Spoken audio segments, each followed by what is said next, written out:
morning, everyone. Good morning. Let us rise and sing our opening hymn, Gather the Spirit, number 347.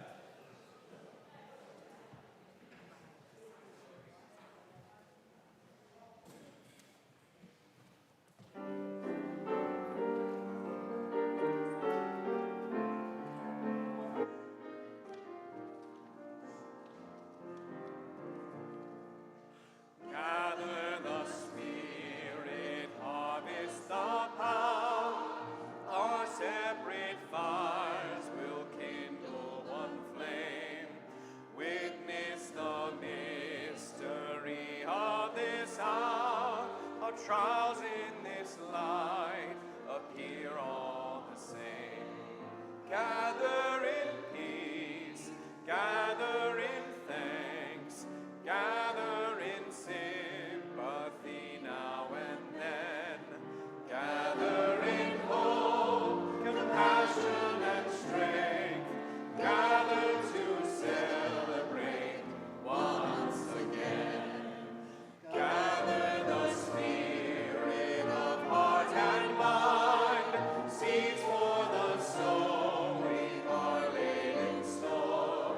Nurtured in love and conscience refined, with body and spirit united once more.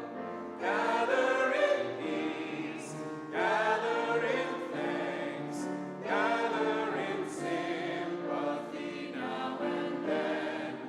Gather in hope, compassion, and strength. Gather to celebrate once again. Gather the Spirit growing in all, drawn by the moon and fed by the sun. Winter to spring and summer to fall, the chorus of life resounding as one. Gather in peace, gather in thanks, gather in sympathy now and then. Gather in hope, compassion, and strength. Gather to celebrate once again.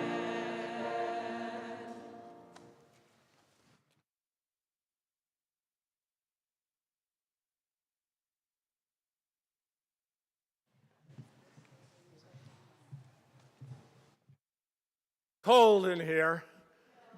I'm going to offer a warm welcome to the Unitarian Society of Santa Barbara. We are a diverse community of seekers and servants where all people of goodwill are embraced. In this community, we strive to live with integrity, nurture wonder, spread hope, and inspire actions that transform us and all living beings. I'm the Reverend Tom Owentoll, a grateful member of this congregation and the guest preacher today. My pronouns are he and him, and just call me Tom. And I'm joined here in worship with our worship associate, Justine Sutton, the director of Lifespan Religious Exploration, Charla Brigante, our membership and outreach manager, Kiara Watson, music director, Matthew Grissett, and Heather Levin on the ivories. And a special welcome to any visitors or guests joining us for the first time. Whether you're here in person or joining us virtually, there's abundant room here for you growing your spirit in the ways that are truthful and loving to yourself and the larger world. You're welcome here. There's room for you in this sanctuary. I want you to check out the announcements in the order of service and in the insert. There's a lot going on here at USSB, and I want to focus on a few of them. The memorial service for Catherine Callahan will be held next Sunday at 3 p.m. And please join us today after the service in Parish Hall at 11:30, when resident historian of this congregation and board member Judy Ferris is going to lead us in a brainstorming session as we think about the 150th anniversary. Not 100th, not 125, 150th anniversary of this congregation, and how we're going to deal with it, how we're going to celebrate it coming up, particularly in the fall. And now I'd like to invite Laura Hostin to come up to talk about Carolyn Bjorky's ordination coming up. Laura?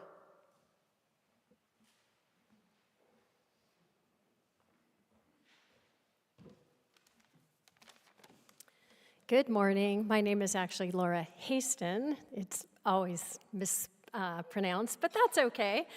I've been a member of this congregation for about 3 years, and last year I had the pleasure of being a member of the intern minister committee for Carolyn Bjorky.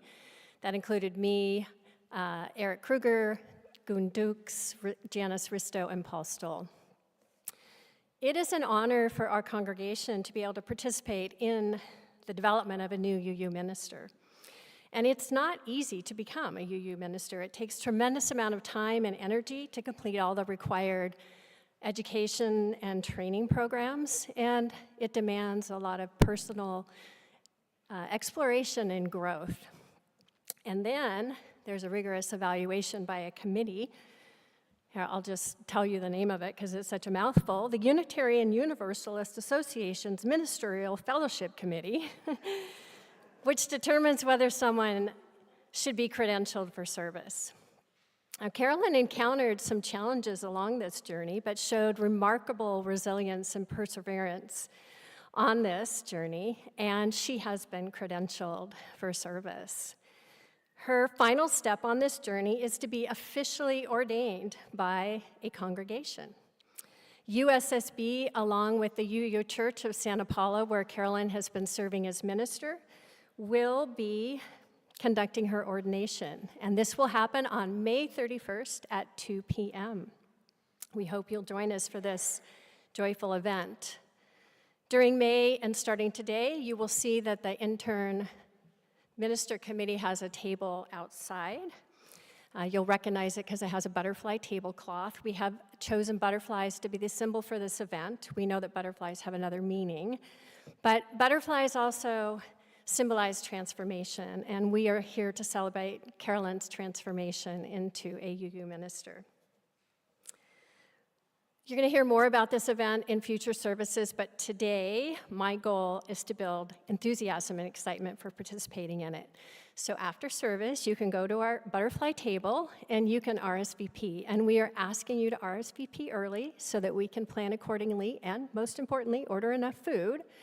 So get your RSVPs in. You've also had links on emails that you can use to do that. We're looking for some volunteers. At our table, you can sign up to volunteer.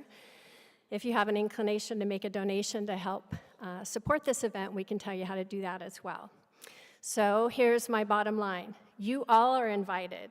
And even if you have not had the pleasure of interacting with Carolyn or you never had the opportunity to attend one of her services, we encourage you to come because all of us as a congregation are ordaining her.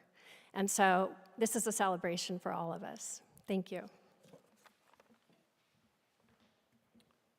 And Charla Brigante has a couple announcements. Good morning, everyone. I'm just here to remind you all that this Tuesday, May 5th, is our monthly Vespers service here in the sanctuary. Join Reverend Julia and myself for an hour of silence, words, song, heavy emphasis on silence and rejuvenation. You're welcome to join us. The doors open at 6. The service starts at 6:15. Hope you'll be there. And now, is Arlo in the house? Yes. Arlo has an announcement for you.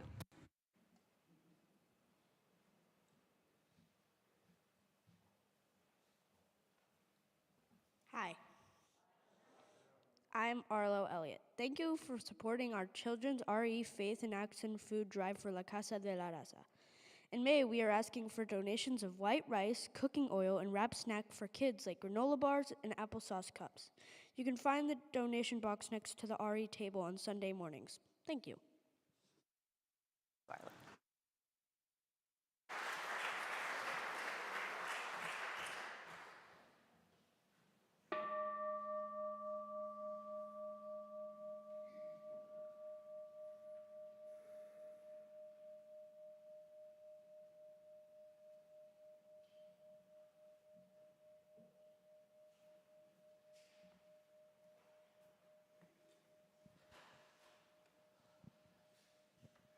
Good morning.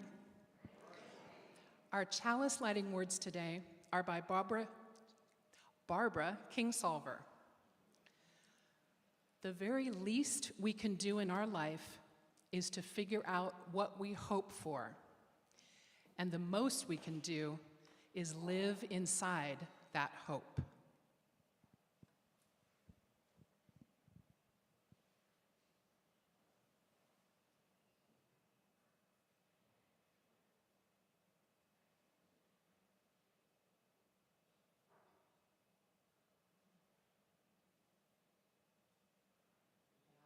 The flame to light. So we can always hope for the flame to light.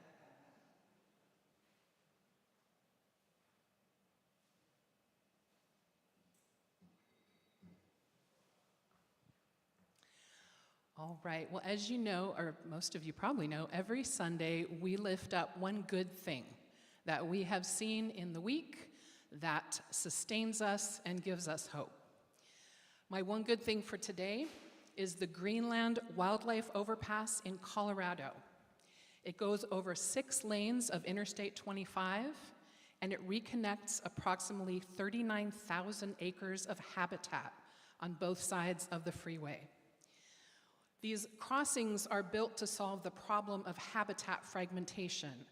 As our highways and cities and things expand, their habitat, of course, is shrunken, and our highways can divide those. So these overpasses provide safe routes for large mammals such as elk and pronghorn. They're expected to be the most frequent users to go back and forth between these areas of habitat, but smaller animals, including foxes and coyotes, may benefit as well. As another bonus, the system is also expected to reduce wildlife vehicle collisions in the corridor by up to 90%. And that reduction benefits both wildlife and public safety. So there's a good thing.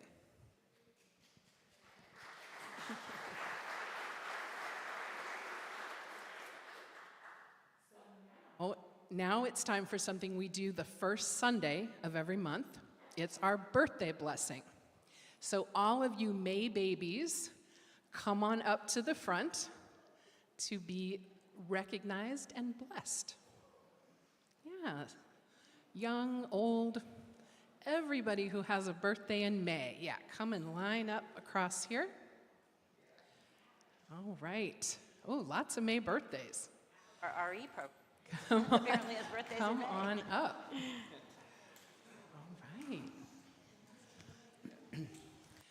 So Charla will pass the mic from that end, and when you have the mic, tell us your name and the date of your birthday. And as always, if you want to tell us what age you're turning, that is entirely up to you.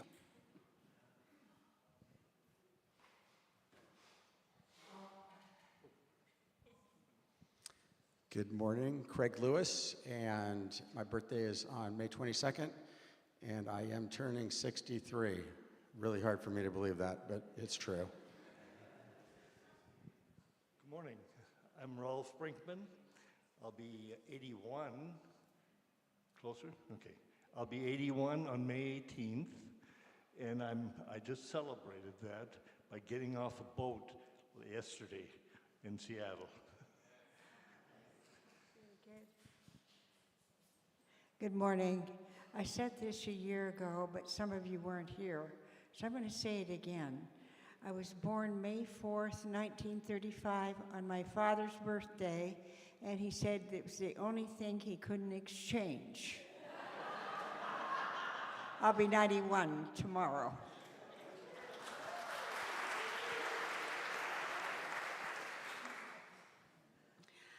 On May 12th, I'll be an enthusiastic 78, and my dad said, "It's a girl," after 3 boys. Matthew Grissett, my birthday is May 26th, and I will be turning 34. Hi, I'm Sue Hebert. My birthday is May 25th, and I'll be 91.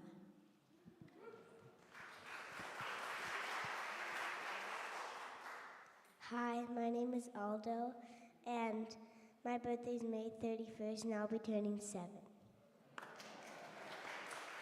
Hi, my name is Clark Lane, and I'll be turning, my birthday is on May 4th, and I'll be turning 10. My name is Theo, and I'll be turning 10 tomorrow. My name is Kate Mead, and I'm another May 4th. My name is Kaya. My birthday's May 25th, and I'm turning 7. My name is Everett, and my birthday is May 23rd, and I'll be turning 13. My name is Jo Magistad, and on the 17th, I'll be 96.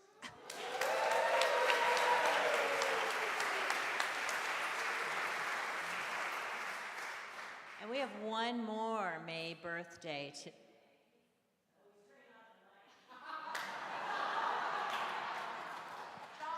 Wish John Diaz a happy birthday today. His birthday is today. All right. So, I want to say to you all while you're still up here, may this year be a joyful and meaningful one for you. May you have friends to cry with in the hard times and laugh with in the good times. The world is a better place because you are in it, and we are so glad you were born. Happy birthday.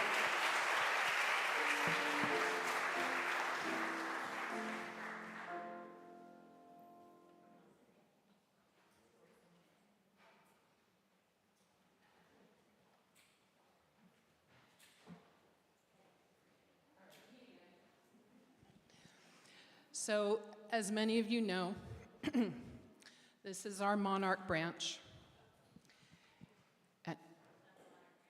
I'm sorry. Sorry about that. Go right ahead.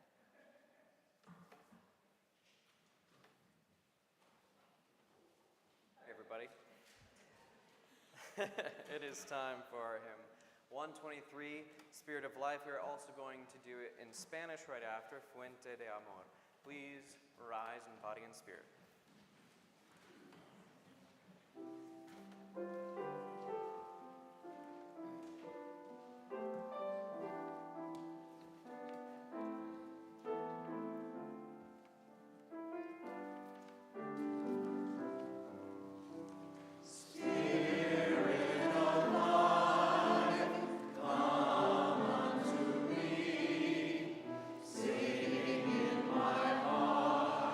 All the stirrings of compassion, Lord.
Good morning again. For those of you who missed my introduction, I'm Charla Bergante. I'm the Director of Religious Exploration around here. My pronouns are she and her, and I see some kids out there. This is the time for anyone, kids of all sizes and ages, who like to come up front for a story, to come up front for a story. And like half these kids were born in May, we just discovered. And we do have a slide for this story. So the theme of this whole service is hope. And I think this is a hopeful story. It's called Wangari's Trees of Peace. And there's a picture of Wangari up on the slide up there, Wangari Maathai. And Wangari Maathai was a real person. She started life in a small village in Kenya, but she ended up changing a whole nation. She shattered barriers in education, gave women the tools to plant millions of trees, and restored hope for a better life. And this is her story. Wangari's Trees of Peace, a true story from Africa by Jeanette Winter. Wangari lives under an umbrella of green trees in the shadow of Mount Kenya in Africa. She watches the birds in the forest where she and her mother go to gather firewood for cooking. And she helps harvest the sweet potatoes, sugarcane, and maize from the rich soil. Wangari shines in school, and when she grows tall, like the trees in the forest, she wins a scholarship to study in America. 6 years later, her studies over, Wangari returns to her Kenya home and sees a change. What has happened, she wonders. Where are the trees? Wangari sees women bent from hauling firewood miles and miles from home. She sees barren land where no crops grow. And where are the birds? Thousands of trees have been cut down to make room for buildings, but no one planted new trees to take their place. Will all of Kenya become a desert, she wonders, as her tears fall. Wangari thinks about the barren land. I can begin to replace some of the lost trees here in my own backyard, one tree at a time. She starts by planting 9 seedlings. Watching the seedlings take root gives Wangari the idea to plant more, to start a farm for baby trees, a nursery.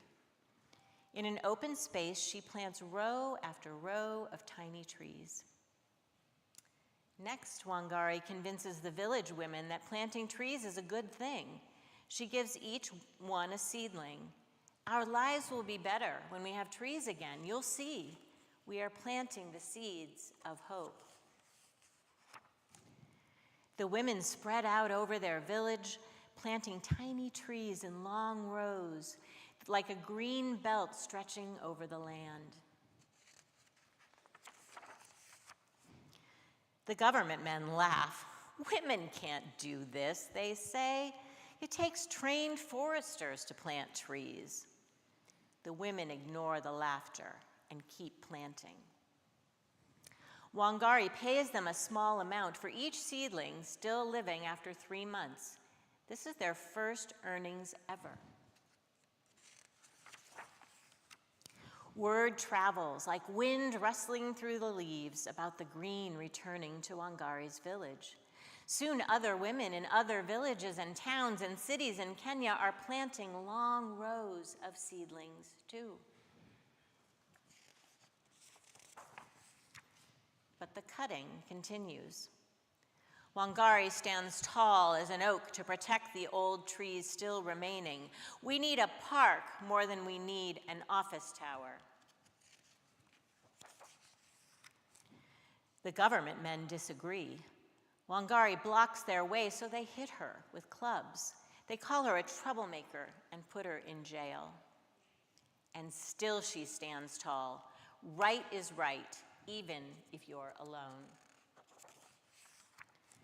But Wangari is not alone. Talk of the trees spreads all over Africa, like ripples in Lake Victoria. More women hear the talk and plant even more seedlings in longer and longer rows. The seedlings take root and grow tall until there are over 30 million trees where there were none. 30 million trees.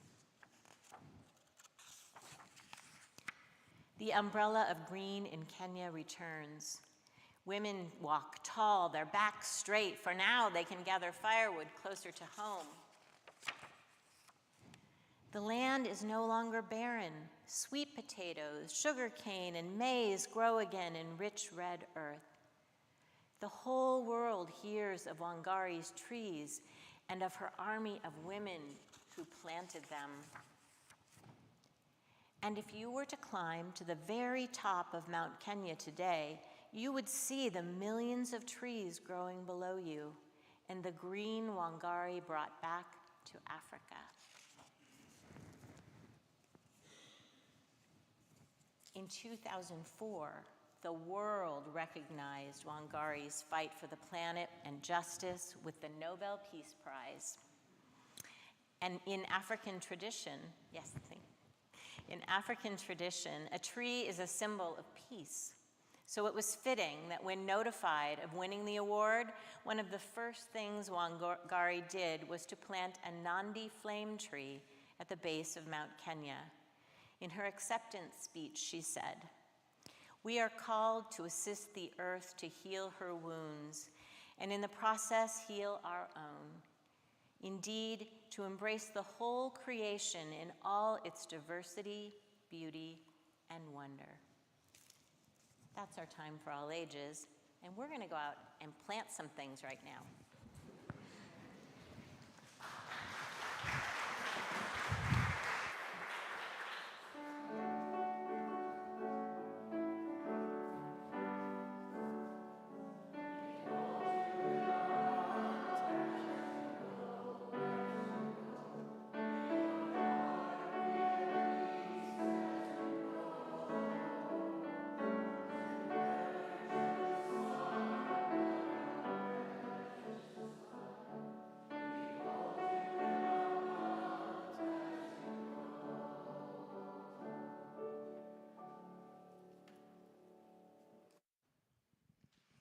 All right, now is my turn.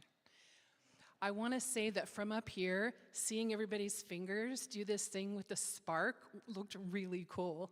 It was very moving to see all that.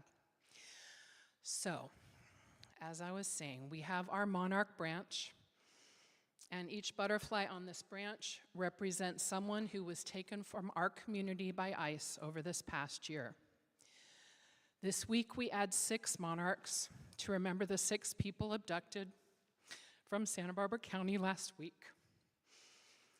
These are our friends and neighbors, and we ring our bell for each of them because we will not be silent while they are targeted for harassment and abuse.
Let us join together in some moments of prayer and meditation.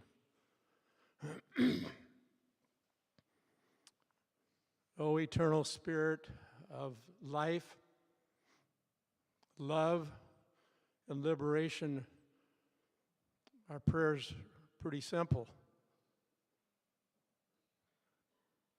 We humans are hurting and we're harming others.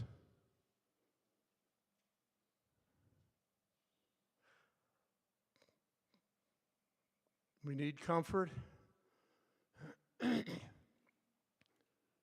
we need to be sparked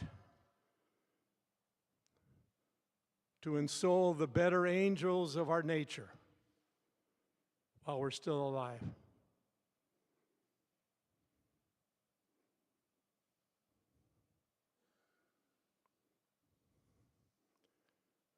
Bring us peace and unrest, sufficient peace to bring us solidity and calm and serenity, but enough unrest to keep us spiritually awake and morally on our toes.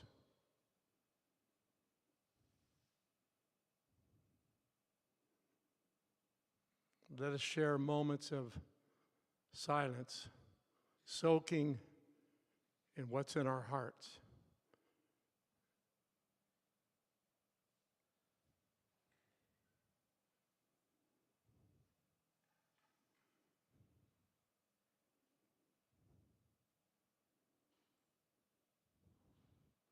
Shalom, salam, ashe, namaste, blessed be, and amen.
Thank you, Heather, for always bringing us such beautiful music. So as many of you know, I'm Justine, your friendly neighborhood pagan, and the 1st of May was Beltane. And on the wheel of the year, which is like the pagan calendar, it's the beginning of summer. It's a time to celebrate the longer, warmer days and the fertility of the earth, which sustains us with the crops we grow. It's a time to celebrate the earth herself and all of the plants and animals who live here alongside us. The 7th principle calls on us to respect the interdependent web of all existence of which we are a part. Lately, I've been noticing more encounters with the plants and animals who are part of that web with us, those little bits of wild in our lives. I was at the dentist recently, and settled in the chair, I was facing a floor-to-ceiling window that looked onto a wall. But that wall was covered with climbing vines that were bright green and bursting with leaves. When the tech was done with the x-rays, she said, "The dentist will be here with you in a while. Let me get you your phone so you won't be bored." This just struck me, how it's assumed you need to be entertained while waiting a little while. I said, "No thanks, I'm fine." I was happy to just sit enjoying the view, the different sizes and shades of green of the leaves, the curves of the vines as they'd grown. It felt good not to be looking at a screen, but out a window. It felt meditative, restorative, a little bit of wild. We are in that time of year where life is just bursting out. In my neighborhood, I see squirrels chasing each other up a tree trunk, lizards on the edge of a pathway soaking up the sun. The hummingbirds come to the bottle brush tree out my window and buzz around and drink from the furry red flowers. I am delighted every time by these little bits of wild. A little bit of wild came in my house one day. A bird flew into my kitchen through the open screen door. There was that panicked fluttering, the frantic beating of wings against the window. Poor little critter can't figure out why this air right here is so hard. Of course, my cat was right there, wishing it would come just a bit lower. That's a little bit of wild right there, a predator when prey is close. His pupils were wide, his claws reaching up and doing that chittering things cats do. Have you seen cats do that? It's fascinating to me. So pretty soon, the bird found her way out. She perched on the edge of the open door, then flew away. I was relieved. He was bummed. Sorry, buddy. The bird is going to live another day. I rescue ladybugs from the pool and hold them on my finger until they dry off and fly away. I rescue bees too, but more carefully now since one stung me in the midst of the rescue operation. I feel protective of bees these days. I think a lot of us feel that way, right? I heard a stand-up bit once where this guy said, when I was a kid, you'd see a bee and it was like, oh no, get it away from me. But now when I see one, I want to say, can I get you a cold drink? Make you a sandwich? Do you want to borrow the car? This always tickles me when I see a bee. And then there's flies. In the warm part of the year, when I have the door open, usually it's just one big buzzy fly just cruising around the room in the afternoon when I'm relaxing or trying to take a nap. And it wants to come right up to my face and say hi. I used to get so mad, flailing around trying to wave it away, which of course completely ruined my relaxation. So I tried changing my approach. Now I say, stay away from my face, friend fly. And I will say a lot of times it seems to work. When it's persistent, I'll eventually drop the friend and say it more firmly. At least this way keeps me calmer. When the fly's in my kitchen, I'll open the screen door and say, go on out. It helps me to think of them as annoying but harmless friends who just can't read the room. It's hard to have a reverence for flies as wild, but they do what they do as part of the natural world. What little bits of wild have you seen lately, either at your home or out and about? I think connection in these little ways with nature help us feel connected to the earth itself and nurture our hope that as the earth sustains us, we can sustain her as well. I start to then think about the way all these living things do their parts in different ways. The bees and the hummingbirds pollinate the plants, but the bees are organized in teams, working together with intricate plans, while the hummingbirds are solo, freestyle, just rolling with it. Flies work solo too, decomposing waste and also pollinating plants. Plants bring us oxygen. They clean and restore the air we all breathe. And they do it rooted in place, no flying around like the insects and birds. So I think about the roles we all play and how, in working toward justice and equity and respect and dignity for all, with love at the center, some of us work best in organized teams, while others are more productive solo. Some of us do our work best in place, while others do best out and about. Some do work that gets the glory, like the cute hummingbirds and the industrious bees. And some do the work that's not glamorous, like the flies. But it's all integral. As we celebrate our love for the earth, we can celebrate our love for all her living things and see how they inspire us in all their different ways to see how we do what we do in different ways, all valuable, all needed. This brings me hope that together, in our different ways, we can help the earth heal and be a sustainable environment for all living things. Like the big old possum in my kitchen the other night, but that's another story. Blessed Beltane.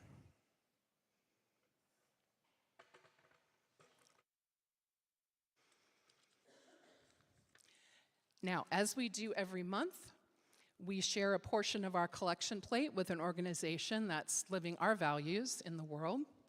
And our May outreach offering is Juneteenth Santa Barbara. Juneteenth Santa Barbara is a local celebration of the national recognition of Black Independence Day. It's a collaborative effort to showcase Black culture, talent, and joy in Santa Barbara County. Every June, the event centers around a free community block party in Santa Barbara. This year's event is Saturday, June 19th at Plaza Del Mar Park from 11 a.m. to 6 p.m. So please join me now in saying our affirmation of gratitude and giving in your order of service, and it will be up on the screen. Okay.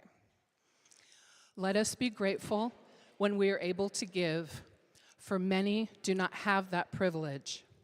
Let us be grateful for those who share their gifts with us, for we are enriched by their giving. And let us be grateful even for our needs, so that we may learn from the generosity of others.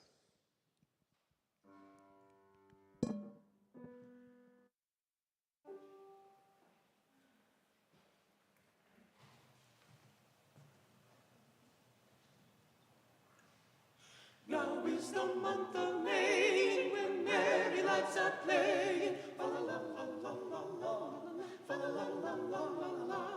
Now is the month of May, when merry lights are playing. Fa la la la la la la, fa la la la la la la. Each with his bonny lass upon the greeny grass. Fa la la la la la la la la. Each with his bonny lass upon the greeny grass. Fa la la la la la la. The spring-clad all in gladness doth laugh at winter's sadness. Fa la la la la la, fa la la la la la. The spring-clad all in gladness doth laugh at winter's sadness. Fa la la la la la, fa la la la la la. And to the bagpipe sound, the nymphs tread on the ground. Fa la la la la la la. And to the bagpipe sound, the nymphs tread on the ground. Fa la la la la. By then we sit, we musing, youth sweet delight refusing. Fa la la la la.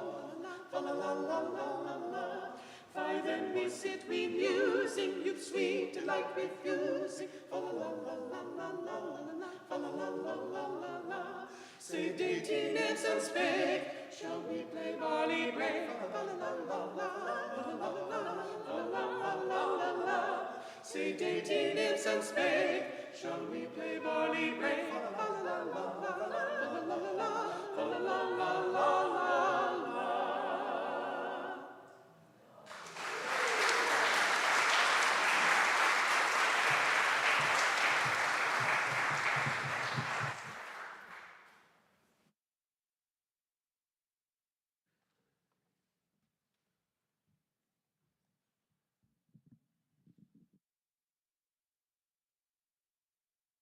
John, is it on? Yeah, there it is. Okay. What a full service. Ready for a little bit more? My heart's still on fire, okay? Hang with me. Hang with me. 2 weeks ago, we celebrated in this sanctuary the blessing of animals. Remember the goat right here in the front row? And last week it was Earth Day or Dirt Communion. And today a bona fide geezer shows up in your pulpit. Worry not, I've preached here a few times over the years, over the decades. It's always an honor to climb these stairs to mount this pulpit, as long as I can do it. Because this kind of pulpit in historic New England congregations, you know what they say, it's 6 feet above contradiction. Well, there's way too much to share by way of personal introduction. So I'll keep it short. But anyway, I'll be back again on July 12th and hopefully more times as invitation arrives and my cognition allows. My precious wife, Loretta Salisbury, whom you're blessedly getting to know. And I chose intentionally to leave San Diego after living there for 46 years to shape a fresh marriage in a new location where I could be, as Loretta puts it, another bozo on the bus. But mainly we're here to complete my life near our daughter, Erin Michelle Stevens. She's here today with her brood, her husband, Alex. The brood's not here, but. And the family members who least knew my passions, my quirks, and my warts. And Loretta and I are so thankful that we've worshiped for the last couple years in your midst. We're members now, planning to go to our graves in your midst. You're a loving and gutsy crew of pilgrims, and you're graced with an exceptional minister in Reverend Julia. I know, I've been around the block, 59 years in ministry. She exudes a rare blend of pastoral touch with prophetic bite, Sunday after Sunday after Sunday. Okay, on to Hopers Unite. Hope is believing in spite of the evidence and watching the evidence change. No, make that helping the evidence change. Every morning you get up, you need to choose your team. Is it the team of hopers or is it the team of cynics? Choosing to be either hapless and helpless or hopeful. Or as Buddhist comedian Wes Nisker puts it, if you don't like the news, then go out and make some on your own. Hope's not an assumption. It's not an attitude, it's an action. Step after step after step. Or as my therapist brother, still practicing, he's 87, says peace, P-E-A-C-E, peace by piece by piece. So siblings, how are we doing? Both privately and publicly. Are we hopeful during the next irrepeatable 24 hours? Are we being kinder to those near and dear to us and those we can't stand, we can't tolerate? Are we saying yes to an indivisible America and a one-planet family? After all, we're a band of universalists. That's the door I came in 1967. And we shout from the hilltops, either everybody is worth saving or nobody is. Either everybody gets in or nobody gets in. In fact, you want to know, our early religious forebears, the Universalists, they believed that God would spend time in hell, forgiving folks so that they could garner ultimate entry into the embrace of eternal love. That's where we came from. 150 years ago, that's why this congregation was founded. That kind of love, that kind of hope, that kind of inclusion. Francis, over here to the right, used to be Thomas Jefferson. It's Frances Ellen Watkins Harper. And she's looking at me right now and said, brother, hope on. Keep on keeping on. And so do the other window people. I'm not talking about optimism. Fanciful, dreamy-eyed, leaving the world's problems up to George or God or Goddess or Georgette to solve while remaining a bouncy, mindless cheerleader on the sidelines. That's not what I'm talking about. That's optimism. Optimism is a person that gazes at the stars but is perennially at the mercy of the puddles in the road. That's the optimist. The hoper is willing to work their rear off to make sure that something, a tad, something this afternoon about 4:30, something just and joyful might just come to be. Hoper differs from the pessimist as well. You look at realism and it's pretty pessimistic. But the hopeful person doesn't talk in terms of crisis. That's a concept that immobilizes and overwhelms us. But the hopeful person talks in terms of issues and challenges and jobs, and with some of them got my name on them. Hope arouses passion for the possible. You know what's the best antidepressant on the market? And I'm selling it today. The best antidepressant is movement. Movement of mouth, movement of body, movement of spirit, movement of conscience, movement of heart, moving beyond whining and sulking and bitching and moaning to serve the larger world in specific loving deeds. Puny, grand, it doesn't matter the size, it's not about size, it's about movement. Hopers unite. Cynicism is spiritual treason.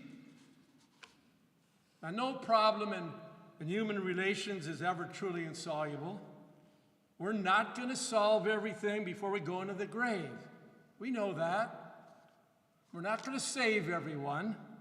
Let's leave that mission to the eternal one, okay? But we do belong. We have chosen a religion that refuses to quit on justice, to quit on joy, to quit on democracy, to quit on mercy, to quit on civilization. We're incurably hopeful. We've got warts and flaws, things we don't do. I wish I could rewrite part of our history. And they could rewrite part of mine. But we're hopeful. At our weekly indivisible protests, and I use the word protest resoundingly, because you know it literally simply means testifying on behalf of. It's positive. It's hopeful. Loretta and I have joined the Santa Barbara Singing Resistance. Some of you are also members of that group. It's way better than being a part of the Screaming Resistance. Now, as a bona fide geezer, in my 85th year, I confess that during protests, I'm always on the lookout for youth. On their motorcycles, cars, walking by. Children, I just hug them, but the youth and the young adults, where I can say in a friendly, fair, firm, face-to-face way, hey, younger, hey, dear one, I'm here for you. I won't be around. I'll be gone, but I'm here for a better America for you. I'm here for you. And I'm not referring just to the children in front of me on State Street or De La Guerra Plaza. I'm not just referring to my own children and grandchildren and great-grandchildren. I'm speaking up and singing out for all children. Children unknown and unborn. Children unhoused. That's the least an elder can be. Nothing grand. There's nothing noble. I'm just scuffling to become the best version of me during my home stretch. How about you? In counseling, whenever someone felt despondent, and my God, don't we all? The best advice I could muster as a pastor was to help break down their malaise into manageable units and then respectfully poke, not press, poke them to locate one or two assignments they could successfully achieve in order to nibble away at the misery.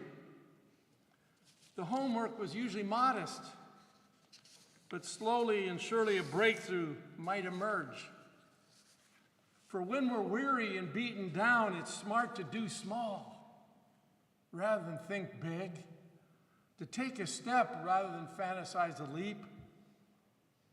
Plus, as the Jewish Talmud invites, if not now, when? If not us, who? At the Uptown Service Center for the Unhoused in San Diego, where Loretta and I used to sing weekly in the courtyard, clients would be lining up for showers and food and clothing, and in between ballads, I'd often strike up a conversation. And one morning, a man, we'll call him Michael, came by and we got to schmoozing. And I asked him, since over time, we knew one another, we'd build a supportive bond. And I said, what keeps you going, brother? And Michael quickly responded, HOPE, healthy options practiced every day.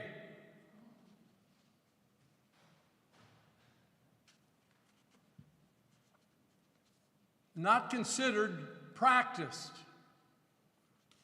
Now, I don't know where he got it from. Doesn't matter, does it?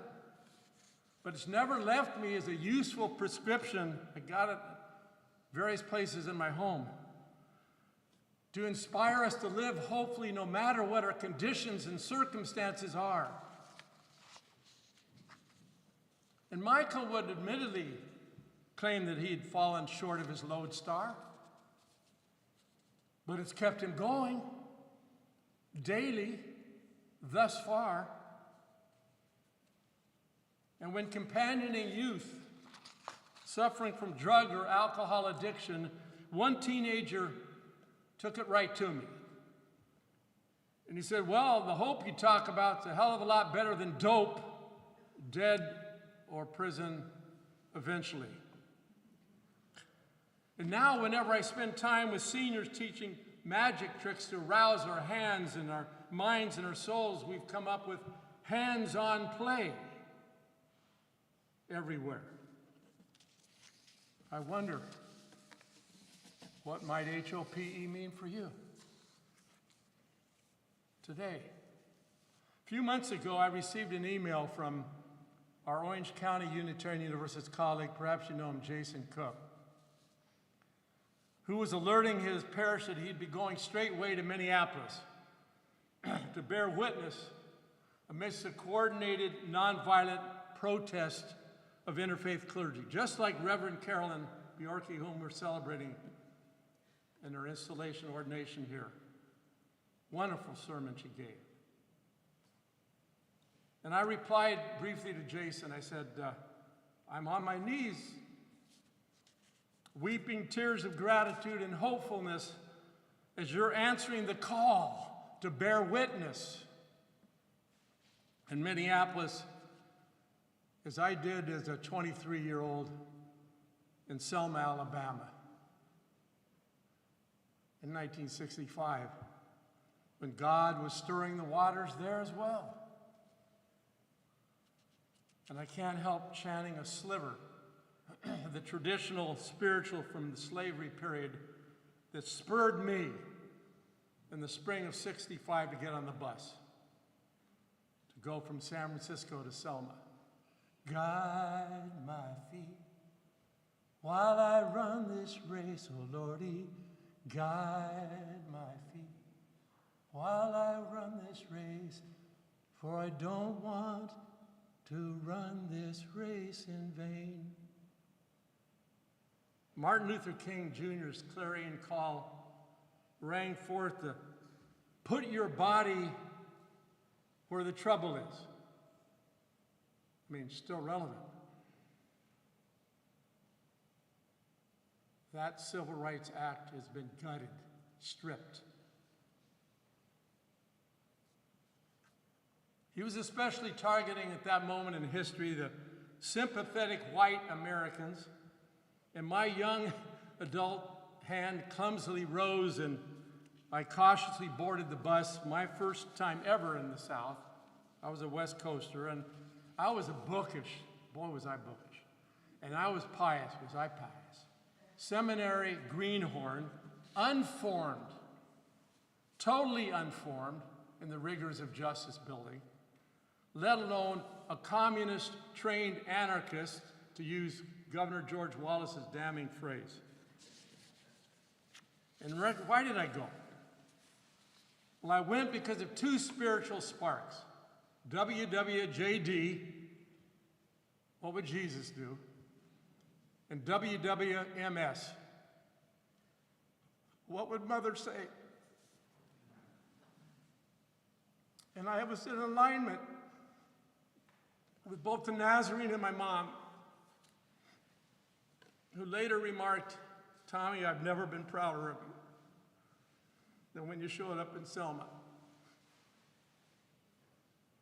These two exemplars transformed my life for the bolder. Now, you know something about the fearless Nazarene, but I owe a couple words about my mom, who for 95 plus years was an irrepressible feminist witness on her Presbyterian session for racial justice, for gender justice, for GLBTQ rights, when it meant heresy in her ranks. Back to Selma. When we arrived, there are two Southern Christian Leadership Conference rules. They're still relevant in nonviolent protests. The first one is commit to nonviolence in every move you make. 2, do whatever needs to be done. And if you somehow can't obey these two directives, we kindly invite you to get back in your bus and go home. Or as Andy Young put it, we're here for one reason alone, to love the hell out of Alabama. That's what we're still trying to do. We weren't foot soldiers, except for the final leg. We were field laborers clearing the pastures of cow dung while setting up tent for the marchers, returning every evening where we'd be entertained by the likes of Peter, Paul, and Mary, and Harry Belafonte, and Joan Baez, and Dick Gregory, and our bodies grew bone weary even as our souls were set ablaze. Okay, spring of 2026, I'm awaiting new marching orders. I've got no idea, not a hunch, and where I'll be dispatched, and in which fields I might be called to clean up. I'm simply hopeful that I'll be ready to raise my hand. and put my aging body wherever good trouble, necessary trouble is, to use the phrase of sibling John Lewis. In closing, friends, the Apostle Paul from Christian Scriptures wrote, "Faith, hope, and love abide, and the greatest of these is love." Well, they're all great. They're all crucial. But hope's the unsung virtue of the lot. And don't let it get lost in the shuffle. For you can't keep faith, and we can't exude love if we're not brimming with hope. So I'm nudging you to sign up as an active hoper and pick the times, pick the places where you might receive your marching orders to serve our homeland. Your call, your choice. I'm doing the same. And all I know is as long as we have breath, we can show up. We can speak out. We can sing forth, even when it might be from our chairs or our beds. Hopers unite. Hopers unite. Hopers unite.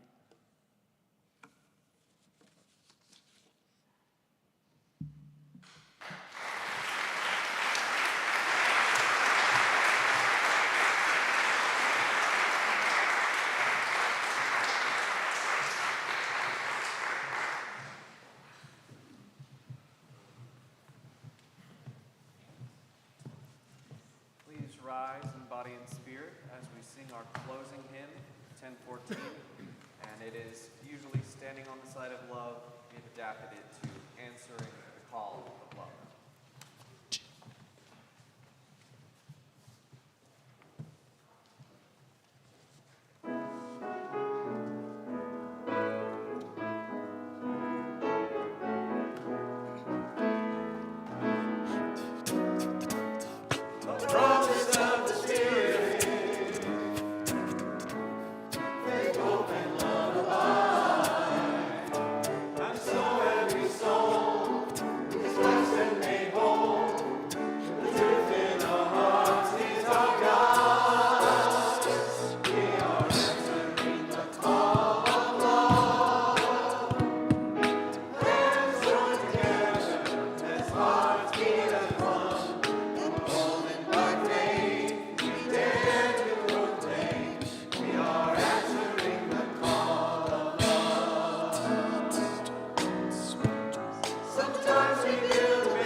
And now let us call out a blessing.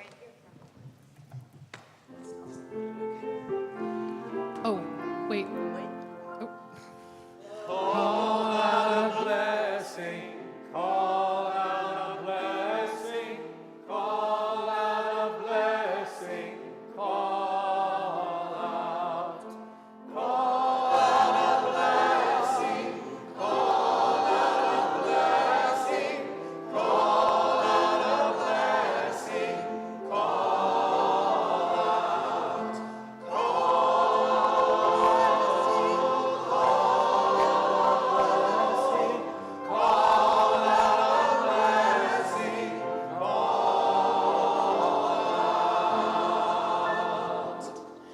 And we have one more piece. As we extinguish our chalice, someone, may the light of love shine upon you, out from within you, be gracious unto you, and bring you peace. For this is the day we are given. Let us rejoice and be glad in it.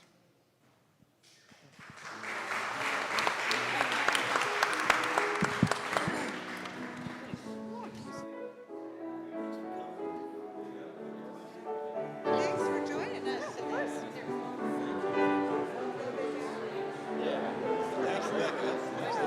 Thanks, yeah, thanks for having me.